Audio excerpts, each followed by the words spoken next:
Everyone has a gift and it can be developed. This presentation is about understanding and nurturing mathematically promising students from underrepresented groups. This presentation will begin with an overview of the presentation. Next, we will discuss what does it mean to be gifted.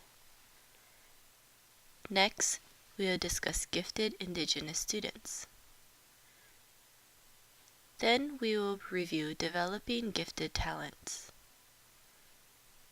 This presentation will conclude with a wrap-up. Overview. Welcome to the first mentor training. This session will focus on students gifted in mathematics. The outcomes for this presentation are 1. Define what it means to be a gifted student and gifted in mathematics. 2. Understand why and how to identify gifted students. And 3. Recognize the importance of nurturing gifted students and the need for developing their mathematical talent through gifted education.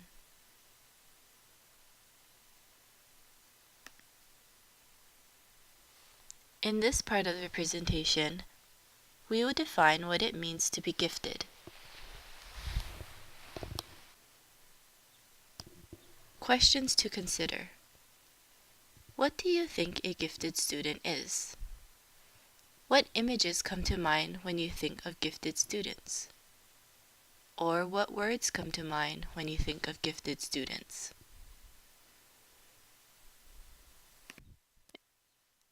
Example, who is gifted? This is Ms. Maera's 4th grade language arts class in a Title I school. Which students look like gifted students? Look at the student at the lower left corner of this picture. She is Kaliko. Kaliko is bored, daydreaming, not engaged in the class. She makes careless mistakes, doesn't complete tasks in time, and doesn't turn in homework in time. Her reading level is 2nd grade. In a math class as well, her attitudes and work habits don't look different, though she meets the proficiency level in a state math test. Do you think Kaliko is gifted? Does Kaliko demonstrate characteristics you would ascribe to a gifted student? If you were Kaliko's language arts teacher, would you think she is a gifted student based on this behavior?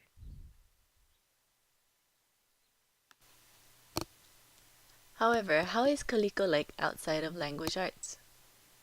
She participated in a summer math camp.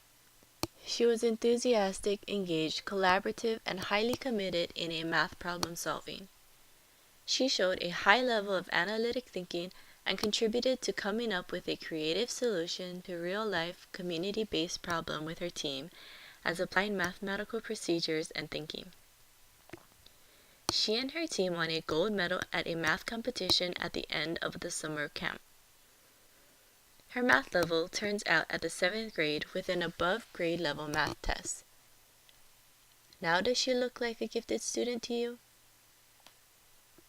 When she goes back to school, do you think her school teacher recognizes her giftedness and recommends her to a gifted math program, if any? The teacher may feel resentful to place Kaliko into a gifted program. The teacher may ask why this uncooperative, seemingly unmotivated student should be in a gifted program, while students who are more task-committed, better-mannered, and clearly superior students look more deserving of a gifted program. Would her parents know her giftedness if she didn't participate in the summer camp? As you see from Kaliko's case, gifted students are not necessarily to be high achievers in all areas, and their talents can be recognized during an outside-of-school activity. The better students in Ms. Maera's class seem more deserving of a special program, but they may not need one. They may be working up to the level of their potential in the regular classroom, and the regular curriculum meets their educational needs. Kaliko, who seems to be far from an ideal student, may be foundering even in a regular math classroom because the work assigned there is too easy, too slow-paced, and not responsive to her need to grow intellectually. From a special education viewpoint, Coleco is the student who needs a special math program. Whether or not he or she appears to be deserving of the program is irrelevant. Developing and nurturing gifted students. Is there a need? Why should we focus on developing and nurturing the talents of gifted students? Aren't they already gifted? Shouldn't we spend more time on those students who are not gifted? If they are so gifted, then why do they need our help? Many incorrectly assume that because a student is gifted, she or he will excel on their own. Let's take a look at what many people say about gifted students. Myth number 1. Gifted students don't need help. They will do fine on their own. Do you believe this is so too? Here is a response to this notion from the National Association for Gifted Children, or NAGC. Would you send a star athlete to train for the Olympics without a coach? Gifted students need guidance from well-trained teachers who challenge and support them in order to fully develop their abilities. Many gifted students may be so far ahead of their same age peers that they know more than half of the grade level curriculum before the school year begins. Their resulting boredom and frustration can lead to low achievement, despondency, or unhealthy work habits. The role of the teacher is crucial for spotting and nurturing talents in school.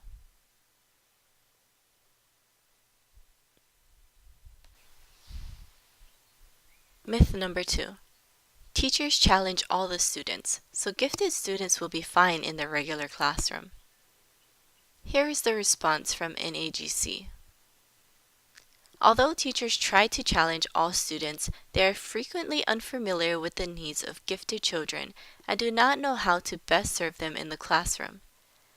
A national study conducted by the Fordham Institute found that 58% of teachers have received no professional development focused on teaching academically advanced students in the past few years, and 73% of teachers agreed that too often the brightest students are bored and under-challenged in school. We're not giving them a sufficient chance to thrive. This report confirms what many families have known. Not all teachers are able to recognize and support gifted learners.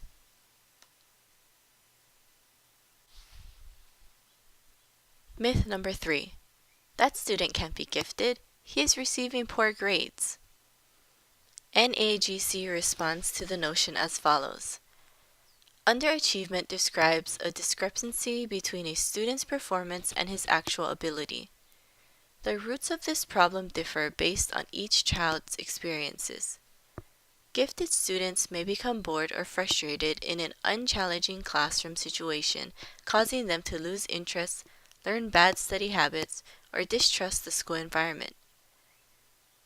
Other students may mask their abilities to try to fit in socially with their same age peers, and still others may have a learning disability that masks their giftedness.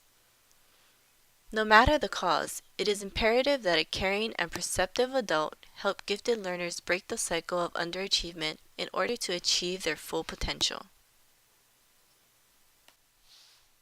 Who is gifted? How can we define giftedness? How is gifted defined? Defining gifted is a central and practical undertaking affecting each component of the gifted education programming and the lives of real students.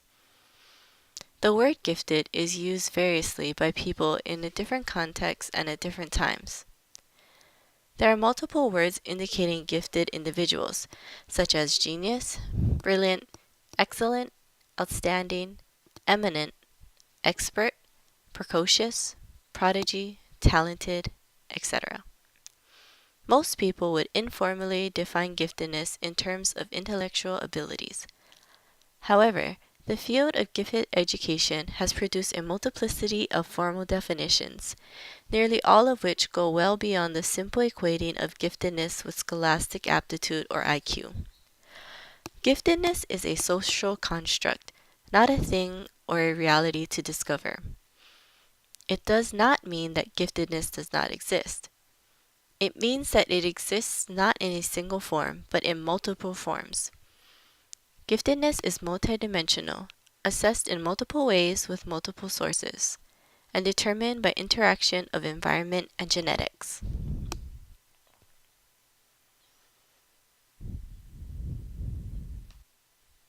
Federal definition. To understand gifted education within the purview of public education, we need to take a look at the federal and state definitions. The federal definition of giftedness has been revised slightly since its first appearance in the Marlin Report 1972, and the current definition of gifted students is as follows. A gifted student should show evidence of high achievement capability. Here, how to find the evidence is an issue, and here measurement and psychometrics are employed to determine high achievement capability. The areas federally recognized include intellectual, creative, artistic, or leadership capacity, or in specific academic fields. The areas in which giftedness is recognized in have changed. In the initial federal definition, psychomotor ability was included but excluded in subsequent versions. For the exceptional capacity in such an area, the student's educational needs are not met by ordinary school services and activities. Thus, the student should need special educational provisions.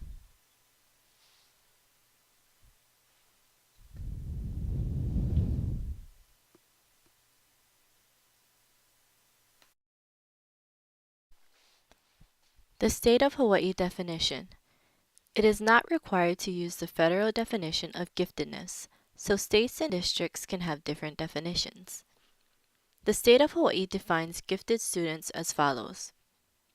Gifted and talented children means students residing in the state who are of compulsory school age and are enrolled in and attending a public school, and whose superior performance or potential ability or talent may occur singly or in combination with any of the following areas: intellectual, creative or specific academic abilities, leadership capabilities, psychomotor abilities, or abilities in the performing or visual arts.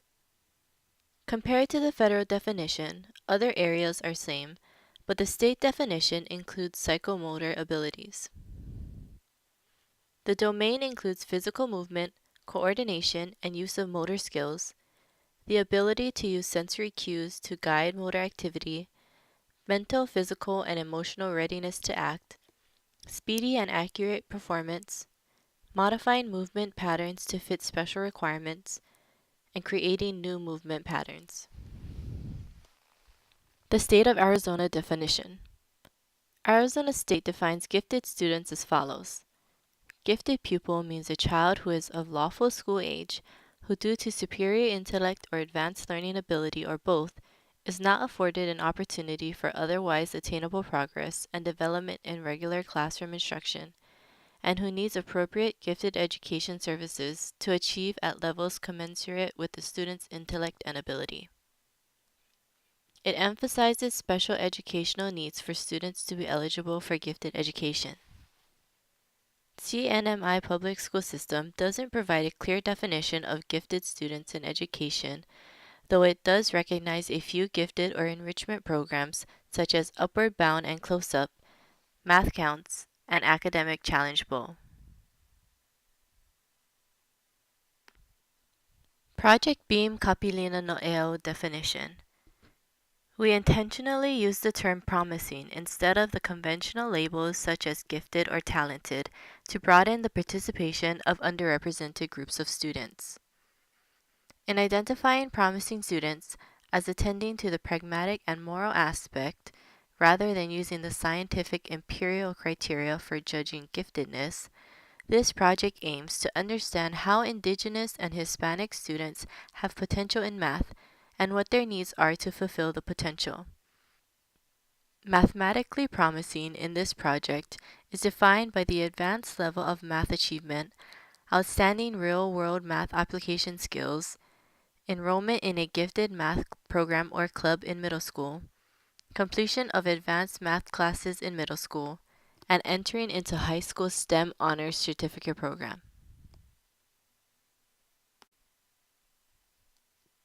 How do we know a student is gifted? Identification. Identifying gifted students for a program can be the most difficult, the most controversial, and certainly the most thankless task. We can often see discomfort, puzzlement, concerns, and resistance in the process. Then what is the true purpose of identification? It is for placing students in appropriate programs as described in the program target population, not for labeling students. For existing school records, school-related issues, developmental factors, interpersonal skills, and attitude and support from the student's family. For academic ability, a former measure of intelligence, either group administered or individually administered, is used. For achievement tests, both grade level and above grade level testing are used. Yet grade level test results are a must, but above grade level testing results are not required. For creativity, creative personality and divergent thinking skills can be measured, and creative past and current activities and products are recorded. After collecting information, we need to combine the results and make decisions on the student's educational placement and planning.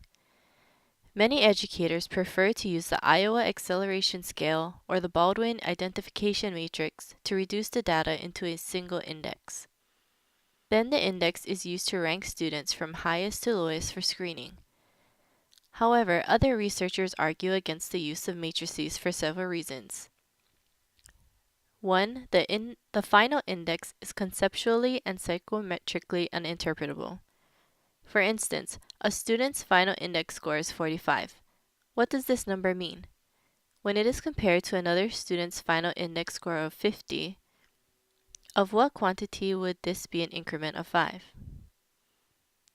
In a matrix, one is asked to add up all the data such as IQ, achievement tests, teacher nomination forms, peer nominations, etc., which are sometimes weighed differently. What is the result? The sum cannot be interpreted. Moreover, meaningful information for identification is lost. Those who have the same index score do not have equal profiles. 3. The information considered in the matrix may not be relevant to the definition of the target population by a school or school district.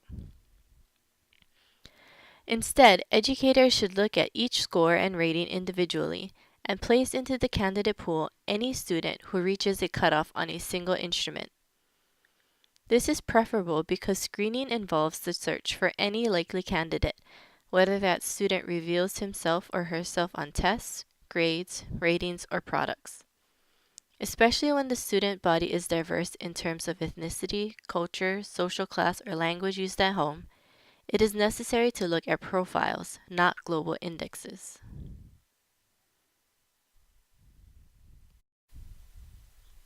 Project BEAM Kapilina Noeo Identification, Non-Traditional Approach. 7th or 8th grade students with potential in mathematics identified by a two-step procedure. Number 1. Native Hawaiian, Native American, Pacific Islander, or Hispanic 7th or 8th grade who have received an A or B in a math course prior to his or her algebra course. Number 2. To the pool of students who meet the first criterion, administer the Multiple Intelligences Developmental Assessment Scales, or MIDAS, to students. Scales of Identifying Gifted Students, Home Scale to parents, and SIG School Scale to math teachers. Students rated to have a high potential aptitude and interest in many math in any of the 3 surveys will be invited.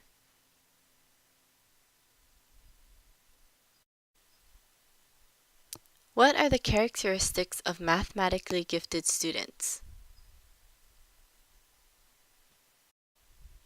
Characteristics: is eager to solve challenging math problems. A problem is defined as a task for which the solution is not known in advance. Organizes data and information to discover mathematical patterns. Enjoys challenging math puzzles, games, and logic problems. Understands new math concepts and processes more easily than other students. Has creative, unusual and divergent ways of solving math problems, displays a strong number sense. For example, makes sense of large and small numbers, estimates easily and appropriately.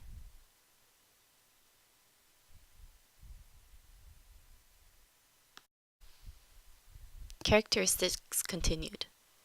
Frequently solves math problems abstractly without the need for manipulatives or concrete materials. Has an interest in analyzing the mathematical structure of a problem. When solving a math problem, can switch strategies easily if appropriate or necessary. Regularly uses a variety of representations to explain math concepts, such as written explanations, pictorial, graphic, equations, etc. What educational needs do mathematically gifted students have?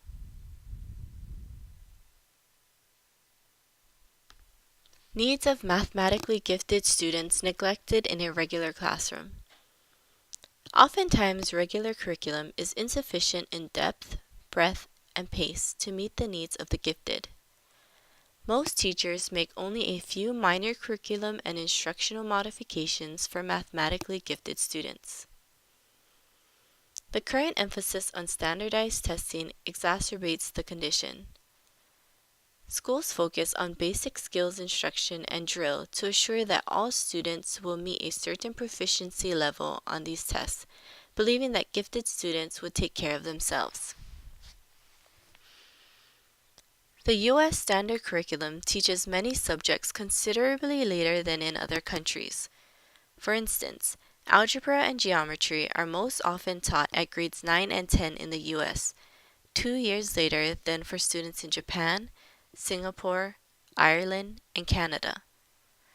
Only 1 to 2% of U.S. students take algebra in grade 7 or 8.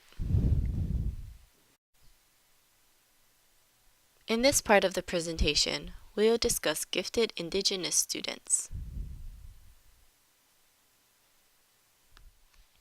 What educational needs do mathematically gifted students from Indigenous and Hispanic groups have?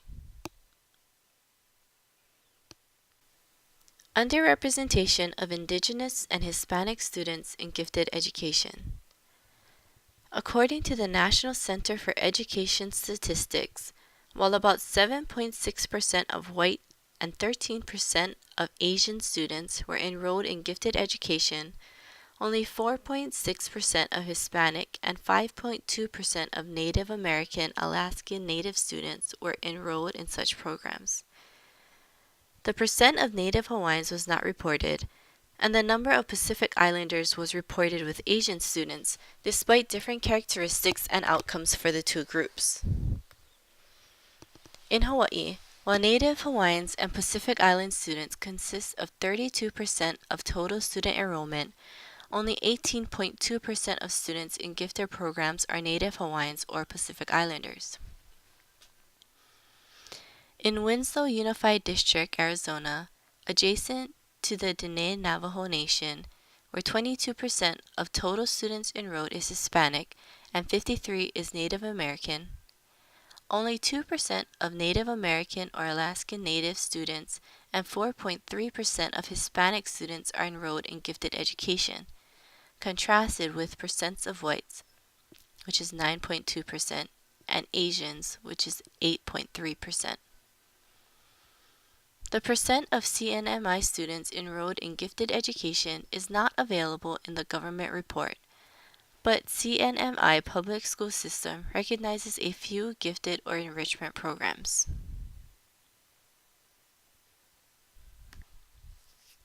Reasons for underrepresentation. Identification-related issues.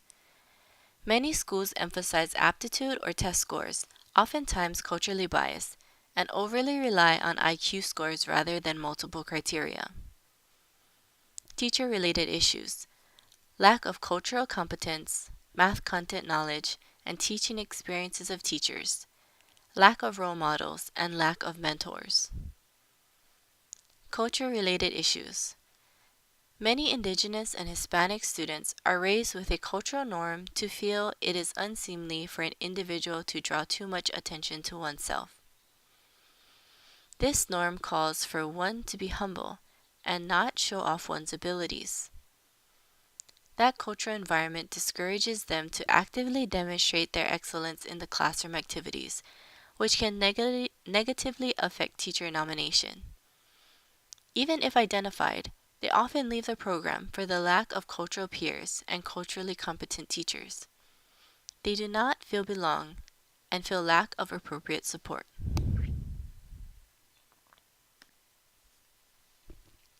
How Project Beam Kapilina No'eo addresses these issues. Identification-related issues. We use a two-step approach using multiple criteria, not a sole criterion or intelligence test. Teacher-related issues. We recruit highly qualified teacher or college mentors who have cultural competence, content knowledge, teaching experience, and can serve as a role model and mentor. They are trained on the needs of target students and evidence-based strategies. Culture-related issues. We provide an opportunity to work with cultural peers, sharing the same interests and similar math ability, and culturally competent, qualified, and experienced mentors. The lessons are also based on their own ethnic, local, and teenage cultures, and are taught in a culturally responsive way. As respecting cultural values, pursuing communal goals, and helping others, we guide students to work in a small group to solve a real-world problem and present it to a wider audience. Issues of lack of school funding. We provide an access to gifted education and challenging, high-quality math education for free. Our Saturday sessions are held at a college campus for early exposure to college life and resources available on campus, such as field trip to a lab. In the next part of this presentation, we will discuss developing gifted talents. Can giftedness be developed? Competing mindsets. Giftedness can be developed according to many research in gifted education. According to Carol Dweck, there are two mindsets about people's belief on their own potential: growth mindset and fixed mindset. People with growth mindset believe that talents can be developed over time and great abilities can be built over time. They believe that mistakes are opportunities to develop. They are resilient. They believe that effort creates success, and they believe in thinking about how we learn. People with a fixed mindset believe that talent alone creates success, are reluctant to take on challenges, prefer to stay in a comfort zone, are fearful of making mistakes, believe it is important to look smart in front of others, and believe that talents and abilities are set in stone. You either have them or not. About 40% of students have a growth mindset, another 40% have damaging fixed mindset, and 20% waver between the two. We promote students to build a growth mindset, overcoming the fixed mindset.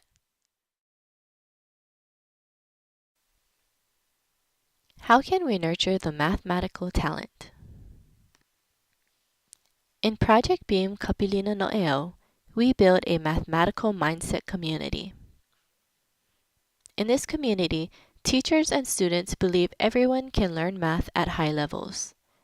Communication and connections are valued. The math is visual. The math is open. The environment is filled with wonder and curiosity. The classroom is a risk-taking, mistake-valuing environment.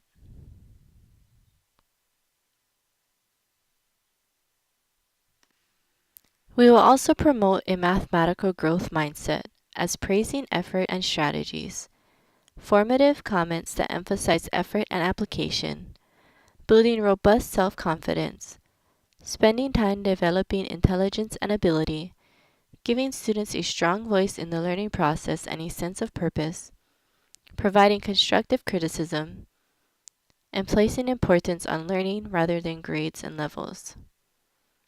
This is opposed to the fixed mindset, which praises students for being smart, provides formative comments that emphasize achievement, praises students for achievements that come easily, spends time documenting intelligence and ability, directs students to which tasks to complete, and places importance on grade levels rather than learning.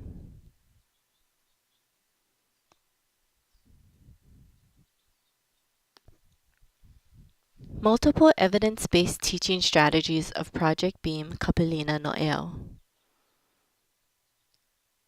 Culturally responsive teaching and ethnomathematics. Blended learning. Universal design for learning. Contextual problem-based learning.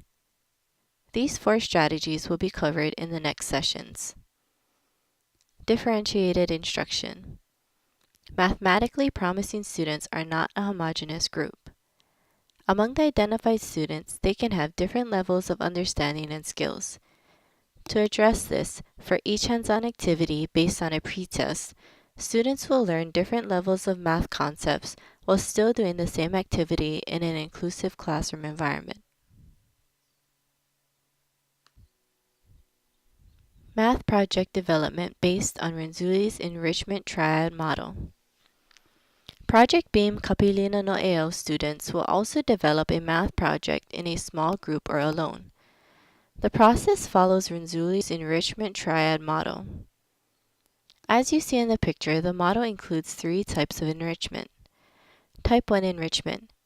General exploratory activities to expose students to a wide variety of disciplines, topics, occupations, hobbies, persons, places, and events that would not ordinarily be covered in the regular curriculum. In this stage, Project Beam Kapilina No'eo students will be guided to explore and choose a real-world issue and related problems of interest. Type 2 enrichment. Group training activities to promote the development of problem thinking, such as creative thinking, problem solving and critical thinking, and feeling processes. At this stage, students will be guided to learn and apply problem-solving skills while they continuously build algebra skills. Type 3 enrichment. Individual and small group investigation of real problems. Type 3 enrichment is usually more appropriate for students with higher levels of ability, interest, and task commitment for advanced content acquisition and process training, that is, talent pool students. At this stage, students will be guided to develop their own real-life problem-solving project as applying mathematical procedures and thinking. They will present their own projects in their own preferred expression style. The student showcase will be held in the last day of the project. We hope that many mentors, family members, community members will come to the event and celebrate their achievement together.